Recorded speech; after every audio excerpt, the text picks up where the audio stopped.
Maayong adlaw kaninyo mga higala, o kumusta ang inyong kahimtang karon? Kumusta ang inyong pagsinati sa gugma o sa pag-atiman sa Dios diya kaninyo sa matag karon ug unya? Welcome na usab sa atong pagpadayon sa episode. Ug diya kita karon sa episode 16. Ug kini mahitungod sa pagmando ni Jose sa Ehipto. Si Jose nga pinanggang anak ni Jacob.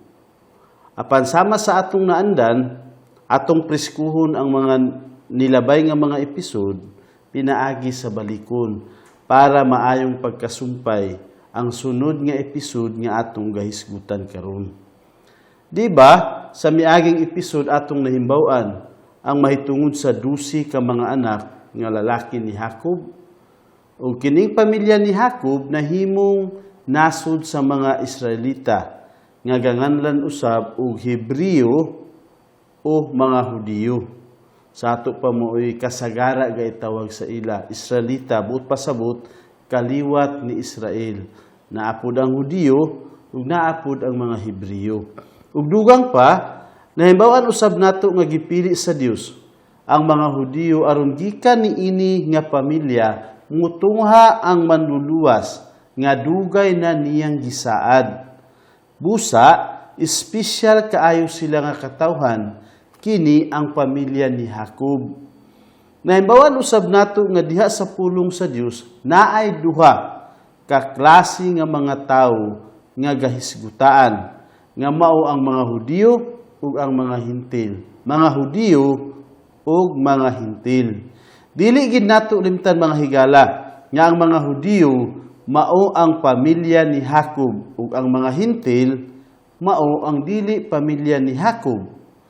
Ang mga Pilipino ug ang mga Amerikano insik sakop kini sa mga Hintil kay dili man lagi mga Hudiyo, ug ang tanan gayud nga dili Hudiyo sa kalibutan mga Hintil silang tanan. Sa ato pa daghan kaayo ang mga dili Hudiyo o sa ato pa mga Hintil sa tibuok kalibutan. Kung atong ikumpara sa mga Hudiyo nga mao ang pamilya ni Jacob, gihisgutan usab nato ang antisemitism nga mao ang pagdaog-daog sa mga Hudiyo sa halos tanang mga tao sa kalibutan. Kung ikumpara sila sa uban nga mga tribo, mas labaw gyud ang ila nga gadaog-daogon kining pamilya ni Jacob o ganganlan og mga Hudiyo o Hebreo. Apan si Satanas mao hinuoy nagpaluyo ni ining tanan nga pagdaog-daog kanila kay ang iyang tuyo nga mapuo sila sa kalibutan aron dili matuman ang mga saad sa Dios kanila nga iya pang tumanon sa unahan. Maulugar gabuhaton ni Satanas ni ining tribo sa mga Hudiyo kay pananglitan kung iyang mapuo kini nga mga Hudiyo, mapugngan niya ang daghan pa nga mga saad, labaw sa tanan ang manluluwas nga mutungha diha kanila nga kaliwatan. Ato usab na himbawan nga nagpakita ang Dios kang Isaac, ang bugtong anak ni Abraham, ug iyang giingnan nga iya nang ipasa kaniya ang mga gisaad sa iyang amahan nga si Abraham, mahitungod sa kaliwatan, sa nasod ug sa mga panalangin. Nga mabasa nato diya sa Genesis kapitulo 26 bersikulo 2 hangtod sa 5 ang mahitungod niini nga pagpasa ngadto kang Isaac. Ug atong nahimbawan nga nagpakita man usab ang Dios ngadto sa anak ni Isaac nga si Jacob, ug gipasa gihapon niya kang Jacob ang maong mga saad.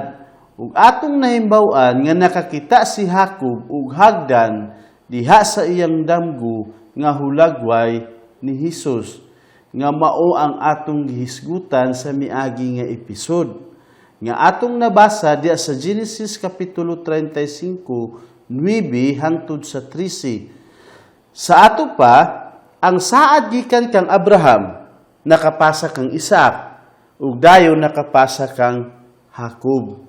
Si Isaac ug si Jacob apil man sa taas nga listahan sa Hebreo kapitulo 11 sa mga tawo nga nagpaabot sa manluluwas. Apan namatay hinuon sila sa wala pa moabot sa kalibutan. Wala nila kakita ang manluluwas, wala nila kailhi kung kinsa ang manluluwas. Apan pinaagi sa ilang pagtuo, naluwas sila, ug langit gyud ang ilang padulungan. Si Jacob, kung atong hunahunaon, medyo limbungan nga tao.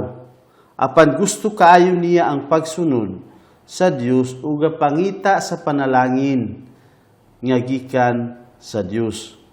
Sa dihang na tao na si Esau ug si Jacob, maoy gauna si Esau sa iyang kaluha, apan gahawiran ni Jacob ang tikod ni Esau sa panahon lugar nga igawas na sila sa taguangkan sa iyang inahan. Gasultihon nga basin gaapason unta ni Jacob ang katungod sa pagkamagulang, gikan sa diha pa sila sa taguangkan sa ilang inahan, pinaagi sa iyang gibuhat. Maulugar ang gasultihon sa uban nga mabasa diya sa Genesis kapitulo 25 bersikulo 22-26 ang mahitungod ni ini nga panghitabo. Ug unya sa panahon niya gigutom pag-ayo si Esau, gibintahaan ni Jacob pinaagi sa iyang pagbaylo sa pagkaon sa katungod ni Esau sa pagkamagulang. Gapaniguro gyud si Jacob nga maangkon ang katungod sa pagkamagulang. Gilimbungan pagid ni Jacob ang iyang amahan diha sa iyang pagkatigulang sa panahon nga mauna ang pagpanalangin sa pagkamagulang. Kay gipatuon niya nga siya si Esau aron siya'y mapanalanginan sa panalangin niya para unta kang Esau. Unya dayon nakabakwit si Jacob sa Haran ug nagtrabaho alang sa iyang uyuan sulod sa 20 katuig. 14 katuig wala siya suhol kay iya kadtong bayad sa duha niya kaasawa nga mao si Leah ug si Raquel. Ug ang 9 katuig niini gisuhulan na siya sa iyang uyuan. Apan gilimbungan ni Jacob ang iyang uyuan aron iyang mailog ang ubang mga karniro sa iyang uyuan. Lahi gid kinaiya si Jacob, limbungan lagi. Ang mahitungod ni ini nga panghitabo mahitungod sa pagkadaghan sa mga hayop ni Jacob. Mabasa nato diya sa Genesis kapitulo 30, bersikulo 35 hangtod sa 43, kung unsay iyang gibuhat nga nagdaghan ang iyang mga mananap. Ug giunsa niya nga paagi nga nalimbungan niya si Laban nga iyang uyuan. Apan bisan kung limbungan si Jacob ug daghan ang dautan nga iyang gibuhat, naluwas man pinaagi sa iyang pagtuo kang Hesus ug dako ang iyang gugma alang sa Dios. Mga igsuon, wala gay perfect nga tao. Ikaw ug ako, tanan kita mga makasasala ug guba ug wala kitay arang makapanghinambog sa Dios. Si Jacob, broken man ug guba nga parihas sa baso nga dili na mahimo mauli pinaagi sa iyang pagpaniguro. Nakaparihas sa talamnon nga naputol gikan sa iyang punuan nga wala gid say mahimo para makabalik niini. Tao lamang siya nga nagkinahanglan og pagluwas parihas sa ako ug sa imo. Kung dili ang manluluwas, kung dili si Hesus, wala gid siya'y mahimo.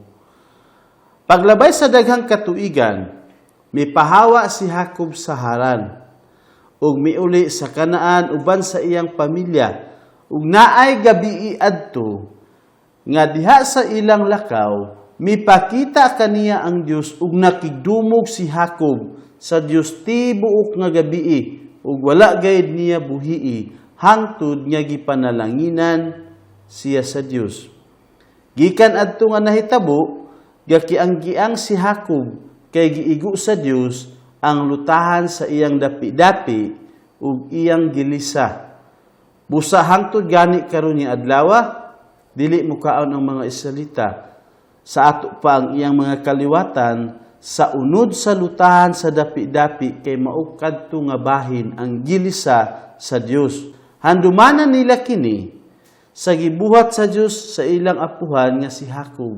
Busa sa ilang kahimtang bisan karon dili man nila gakanon ang bahin ni ini nga dapi-dapi kay kini mao ang paghandom nila sa gibuhat sa Dios ngadto sa ilang apuhan. Ug adto usab nga panahona, giilisdan sa Dios ang ngalan ni Jacob ug Israel. O gisangay niini ang ngalan sa yuta nga gihatag sa Dios ngadto sa kaliwatan ni Israel. Sa ato pa, ang ngalan ni Jacob, Israel na, ug mauusab ang yuta nga Kanaan, giilisdan og ngalan nga Israel sangay sa tag-iya niini. Atong basahon ang nahitabo sa pagpakigdumog ni Jacob sa Dios ug hangtod nga siya gipanalanginan. Ubasa kita sa Genesis kapitulo 32, bersikulo 22 hangtod sa 32. Niadtong gabi una, mibangon si Jacob ug gidala niya ang duha niya kaasawa, ang duha niya kaulipong babae ug ang 11 niya kaanak, ug mitabok sila sa tabukanan sa suba sa Jabok. Human niya ikatabok sila, iya usab nga gipatabok ang tanan niyang kabtangan. Siya na lamang ang nagpabilin. Unya may taong nakigdumog kaniya hangtod sa kaadlawon. Sa pagkamatikod sa tao nga dili siya makadaog sa ilang panagdumog, giigo niya ang dapi-dapi ni Jacob ug naligas ang lutahan niini. Miingon ang tao, "Buhii ako, kay hayag na." Apan si Jacob mitubag, "Dili ko ikaw buhian hangtod nga panalanginan mo ako." Nangutana ang tao, "Unsay imong ngalan?" Mitubag siya, "Jacob."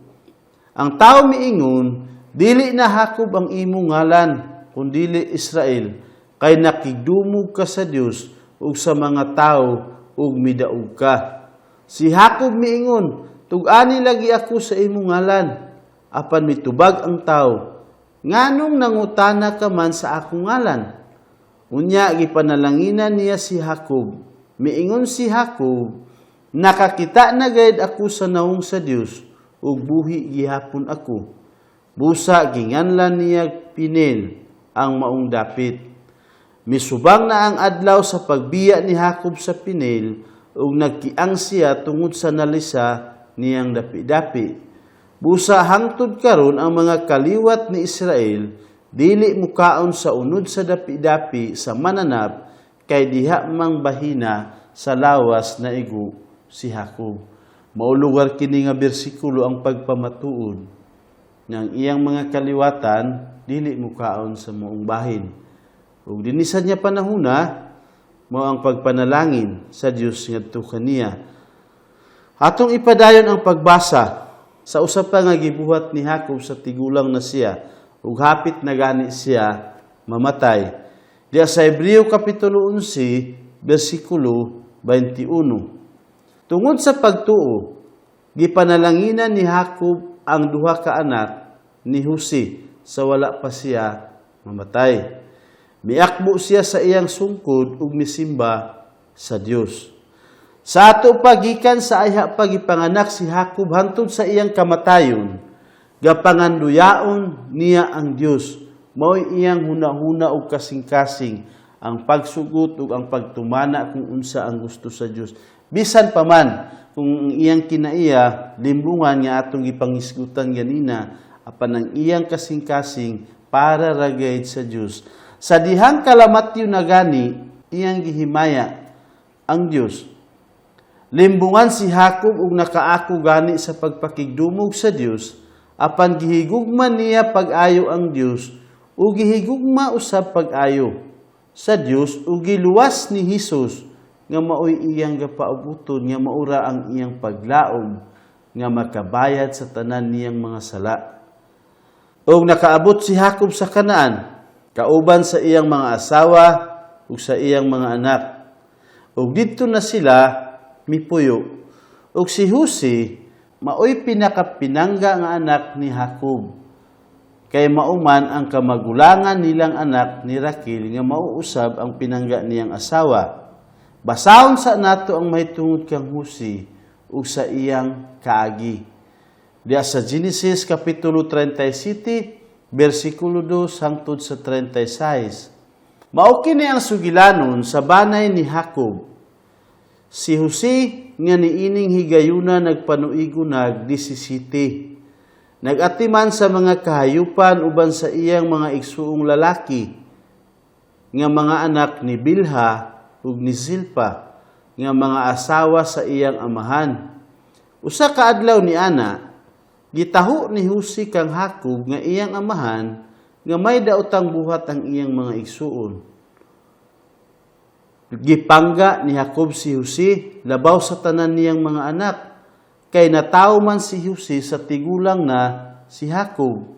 Gihimuan niya si Jose og taas nga biste nga binuktunan, ug sa nakita sa iyang mga igsuon nga gipangga sa ilang amahan si Jose labaw kanila, naglagot sila kaniya ug masuk-anon kanunay ang ilang sinultihan kaniya. Sa ato palahi ang kahimtang ni Jose kaysa uban niyang mga igsuon, pinangga lagi ni Jacob nga iyang amahan. Ug gani pa gibuhatan siya espesyal nga bisti.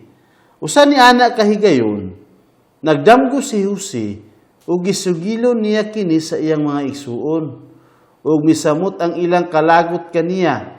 Miingon siya kanila, nagdamgo ako. Sa akong damgo, dito kita sa uma ug namugkos sa mga trigo. Unya mitindog ang akong binugkos ug gialirungan kini sa inyong mga binugkos ug miyukbo sila sa akong binugkos. Ug miingon ang iyang mga igsuon kaniya, naghuna-huna ka ba nga mahimo kang hari namo? Magmando ka ba di ay kanamo? Busa misamot ang ilang pagdumot kaniya tungod sa iyang damgo nga gisugilon niya kanila. Unya nagdamgo pag-usab si Jose ug gisugilon usab niya kini sa iyang mga igsuon.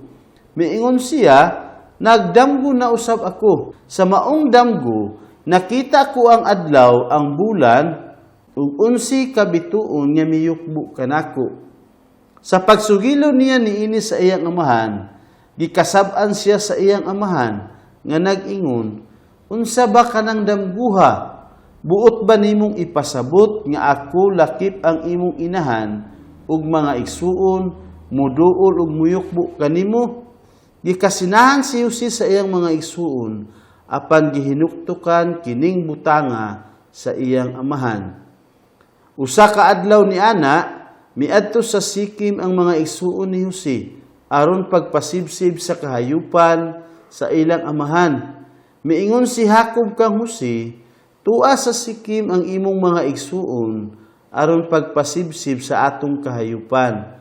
Pangandam, kay paapason ko ikaw kanila. Si Jose mitubag, andam ako. Miingon ang iyang amahan kaniya, apasa og susiha ang imong mga igsuon, kung wala ba'y nahitabo kanila og sa kahayupan. Unya, balik nganhi og sigwinli ako. O gipagikan sa iyang amahan si Jose dito sa walog sa Hebron. Sa paghiabot ni Jose sa Sikim, may tao nga nakakita kaniya samtang nagsuroy-suroy siya sa kaumahan o gipangutana siya sa tao kung unsay iyang gipangita. Mitubag si Jose, nangita ako sa akong mga igsuon. Tug-ani in taon ako kung hain sila magpasibsib sa kahayupan. Ang tao miingon, wala na sila dinhi. Nadungog ko nga miingon sila nga muadto sila sa dutan. Busa miapa si Jose kanila ug nakaplagan niya sila dito sa dutan. Layo pa gani siya, nakakita na kaniya ang iyang mga igsuon. Sa wala pa siya mahiabot kanila, naglaraw sila nga patyon siya. Miingon sila sa usag-usa, ania na ang tigdamgo. Karon patyon ta siya ug itambog ta ang iyang lawas sa usa sa mga uga nga atabay ug ingnon nato nga gitukob siyag ihalas nga mananap. Tan-awon ta kung matuman pa ba ang iyang mga damgo. Nakabati si Ruben sa ilang ipanagsultihan, gipaningkamutan niya pagluwas si Jose. Miingon siya, dili nato siya patyon. Ihulog lang siya din hiniining atabay. Sa awaaw apan ayaw ninyo siya dagmali. Gisulti kini ni Ruben kay naghuna-una man siya sa pagluwas kang Jose aron iyang dadun balik sa ilang amahan. Sa pag-abot ni Jose sa iyang mga igsuon, gihukasan nila siya sa taas niyang biste nga binuktunan. Unya gidala nila siya ngadto sa atabay nga walay tubig ug gihulog siya didto. Unya samtang nangaon sila, nakita nila ang usa ka panon sa mga Ismaelita gikan sa Gilead. Nagbaguod ang ilang mga kamilyo sa karga nga mga duga sa kahoy ug tanom ug mga pahumot nga ilang dadun ngadto sa Ehipto. Miingon si Judas sa iyang mga igsuon, unsa may makuha nato kung patyon ta ang atong igsuon ug ililong ang iyang kamatayon. Maayo pag ibaligya ta siya sa mga Ismaelita. Sa ingon niini, dili kita makapasakit kaniya. Hinumdumi nga ato siyang igsuon, dugo sa atong dugo ug unod sa atong unod. Miuyon niini ang iyang mga igsuon. Ug sa pag-agi sa mga negosyante nga taga Midian, gikuha nila si Jose sa atabay ug gibaligya sa kantidad nga 20 kabuok sa lapi ngadto sa mga Ismaelita nga maoy nagdala kaniya ngadto sa Ehipto. Sa pagbalik na ni Ruben ngadto sa atabay, wala na didto si Jose. Busa gigisi niya ang iyang bisti tungod sa iyang kaguol. Mibalik siya ngadto sa iyang mga igsuon ug miingon, wala naman didto si Jose, unsa may angay kong buhaton. Unya nagpatay silag kanding ug ilang gitunlob sa dugo niini ang taas nga bisti ni Jose. Gidala nila ang bisti ngadto sa ilang amahan ug miingon sila, nakaplaga namo kini. Dili ba bisti man kini ni Jose? Nakaila ang ilang amahan nga bisti kadto ni Jose ug miingon siya, oo, iyaha kini. Gitukob ug giwatas-watas gayud siya ihalas nga mananap. Gigisi ni Jacob ang iyang sapot ug nagsulob siya bisting sako aron pagpaila sa iyang kaguol. Nagbangutan siya dugay tungod sa pagkamatay ni Jose. Ang tanan niyang anak nga lalaki ug babaye miadto aron paghupay sa iyang kaguol apan nagpadayon siya sa pagbangutan. Miingon siya, magbangutan ako tungod kang Jose hangtod nga motipo na ako kaniya didto sa Siol. Busa nagpadayon siya sa pagbangutan tungod kang Jose. Sa laing bahin, didto sa Ehipto, si Jose gibaligya sa taga Midian ngadto kang Potifar, usa ka opisyal sa paraon ug kapitan sa mga gwardya sa palasyo. Mao'y nahitabo sa kinabuhi ni Jose. Sa ato pa, atong balikon pagsaysay ang bersikulo, sa 17 pa ang edad ni Jose, siya nagbantay og mga karniro dito sa pastuhan, kauban sa iyang mga igsuon, ug sa iyang pag-uli, naa siya gitaho sa iyang amahan nga daotang buhat sa iyang mga igsuon. Nagsumbong lugar si Jose sa iyang amahan kung unsay gapangbuhaton sa iyang mga igsuon.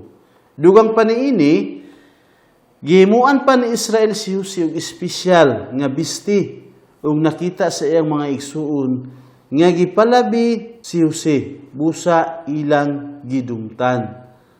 Unya nakadamgo pagayad si Jose nga giyukbuan sa iyang mga igsuon, apil gani ang iyang amahan ug inahan.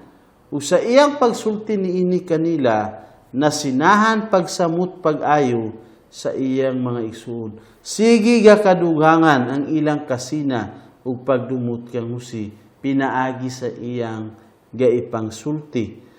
Busa usa adto kaadlaw, sa dihang gisugo si Jose sa iyang amahan, sa pagsusi sa iyang igsuon dito sa pastuhan, nakita nila nga dito pa sa layo, kamulo pa lugar gaadto si Jose ngadto sa iyang mga igsuon. Ug ang uban kanila gustong mupatay, kaniya apan ang uban gabadlong usa niini mao si Ruben.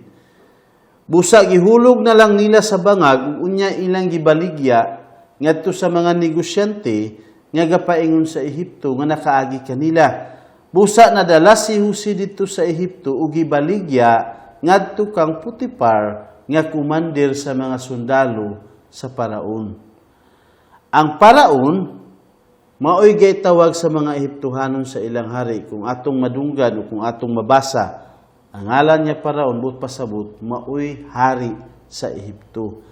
Sa wala pa mo pauli ang mga igsuon ni Jose, tungod sa nahitabo, nakabaligya na si Jose ngadto sa taga-Ehipto, nag-ihaw sila og kanding, ug ilang gituslob ang bisti ni Jose diya sa dugo sa mananap nga ilang gipatay, ug gidala nila ngadto sa ilang amahan, ug nagpalamulamo nga nakita nila sa dalan ang sinina ni Jose.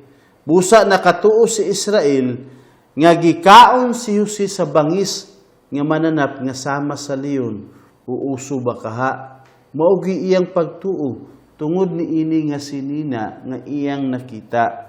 Mao iyang gituuhan ug sumala sa tawo sa iyang mga igsuon ni Jose. Nakatuo gid kini si Jacob nga namatay gid si Jose. Karon si Jose didto sa panimalay ni Potifar ug nahimong ulipon. Apan gipanalanginan pag-ayo sa Dios ang tanang trabaho ni Jose. Og natiman-an kini ni Potifar, busa gipadumala niya si Jose sa tibuok niyang panimalay ug sa tanan niyang mga kabtangan. Og miuswag si Potifar tungod kang Jose, kay gipanalanginan pag-ayo sa Dios. Ug natiman-an gid kini ni Potifar nga mao ang iyang agalon. Apan nagustuhan sa asawa ni Potifar si Jose kay gwapo siya. Busa nagsugod kini sa pagtintal kaniya. Kada panahon gapangita siya paagi nga matintal niya kini si Jose. Apan wala gid patintal si Jose, ug naay adlaw nga gidaganan ni Jose ug nasakmit sa asawa ni Potifar ang iyang biste, ug iya dayon kadtong gigamit nga ebidensya nga nakasulod si Jose didto sa iyang kwarto. Busa gipapriso ni Potifar si Jose. Nahimong ulipon, nag-uswag ang kinabuhi ni Potifar, ug karon pinaagi sa asawa ni Potifar na priso si Jose. Apan dito sa prisuhan, wala mo undang ang pagpanalangin sa Dios sa kinabuhi ni Jose. Hangtod nga siya gani ang gisaligan sa tibuok prisuhan. Sa ato pabisan asa makabutang si Jose, naagyud pirmi ang Dios gatabang kaniya. Ug naay kauban ni Jose nga piniriso nga ang usa mao tigtagay sa bino sa paraon ug ang usa iyang panadiro, ug nakadamgo kini silang duha, ug gihatagan sa Dios si Jose og kaalam nga makahubad sa ilang mga damgo. Ug giingnan ni Jose ang tigtagay sa bino sa paraon nga ipabalik siya sa iyang trabaho kang paraon kung mulabay ang tulo ka adlaw. Apan ang panadiro patyon mao lugar kini ang hubad sa damgo ni ining duha ka mga sinaligan sa paraon. Ug natuman lagi ang hubad ni Jose sa ilang mga damgo kay nakabalik ang tigtagay sa bino sa paraon sa iyang trabaho. Apan ang panadiro gipatay gid sama sa giingon ni Jose kanila nga mahitabo. Paglabay sa duha ka tuig, nagdamgo usab ang paraon, ang hari sa Ehipto. Atong basahon ang mahitungod niini diya sa Genesis kapitulo 41, versikulo 1 hangtod sa 7. Sa paglabay sa duha ka tuig, nagdamgo si paraon nga nagtindog siya sa daplin sa suba sa Nilo. May 7 ka tambok ug nindot nga baka nga mitunga gikan sa suba ug nanibsib kini ug mga sagbot. Unya may laing 7 ka baka nga daot ug niwang kaayo nga misunod pagtunga gikan sa suba ug mitupad pagtindog sa nahiunang mga baka dito sa daplin sa suba. Unya gikaon sa mga niwa nga mga baka ang 7 nga pulos tambok ug nahigmata ang paraon. Unya nakatulog pag-usab ang paraon ug nagdamgo na usab siya. Sa iyang damgo nakita niya ang 7 ka uhay nga himsog ug busok nga mibuswak sa usalang kapunuan.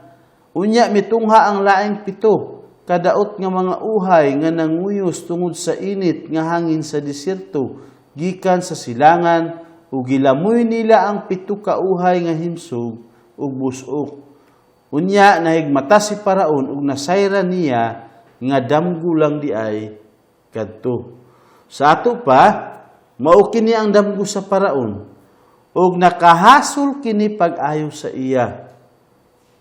Walay makahubad, walay makatagna sa iyang damgo.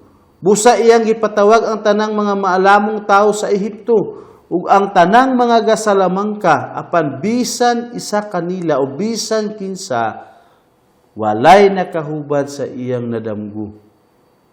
Walay bisan usa. Nahinumduman dayon sa tigtagay sa bino si Jose, nakalabay ang 2 ka tuig. Nalimot na siya apan karon iyang giingnan ang Paraon nga naay tao sa prisuhan nga makahubad sa mga damgo. Busa gipaadtuan sa Paraon si Jose ug sa didto na si Jose iyang gisultihan sa iyang mga damgo. May tungod sa 7 kahimsog nga baka, 7 ka daot nga baka ug naapay 7 ka busok nga uhay ug dayon na ay mga daot sad ka 7 gihapon ka mga uhay. Mo'y gihisgutan niya kang Jose. Giingnan ni Jose ang Paraon nga wala siya'y kahibalo sa paghubad sa mga damgo. Kay tinuod man, dili niya mahimo kung dili pinaagi sa tabang sa Dios. Ang Dios ra mauray makapahayag kung unsa ang hubad niini. Mo'y gisulti ni Jose ngadto sa Paraon.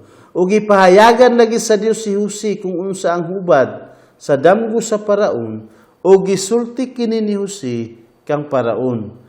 Ang 7 ka buok nga mga baka nga tambok ug ang 7 ka buok nga mga uhay nga buso maoy buot nilang ipasabot nga naay 7 ka tuig nga mag-abunda pag-ayo ang mga abot sa Ehipto. Manubra ang ilang mga harvest ug ang ilang mga abot niining 7 ka tuig ingon ni Jose at tubangan ni Paraon.